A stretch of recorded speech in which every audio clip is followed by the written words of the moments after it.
Update Marian Rivera and Alexa Ilacad.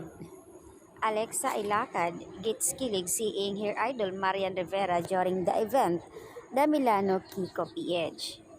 It was a special moment for Alexa Ilacad na na-encounter niya ang showbiz idol niya si Marian Rivera.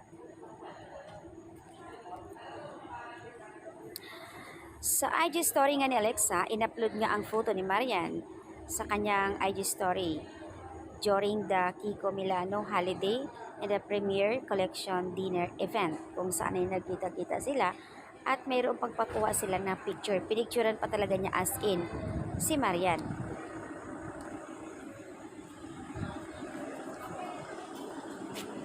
What's more, Alexa on commented IG, Marian Rivera, super kilig siya.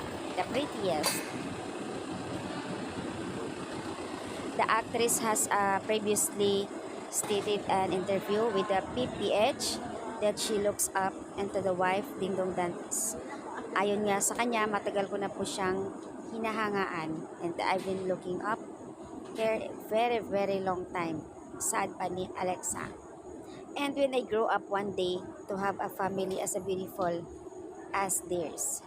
So yun for me, Maria's beauty is just up here. Pag nakikita ko siya talagang yung napapahinto ako at kinatatayuan ko, and I just admire her. She's also a strong woman who speaks about her mind. In the few weeks have been a hectic for Marian since the RBC promoting the Metro Manila Film Festival and Rewind. So ayan po yung update, nakakaloka lang talaga.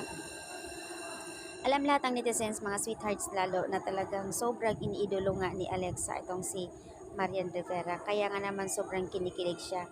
And one time din na si Marian sa IG story, ay naka-IG story din si Alexa Ilacad. Sa tuwing na may post si Marian na nila-like ni Alexa ang kanyang mga photos at naka-IG story naman kay Marian Rivera.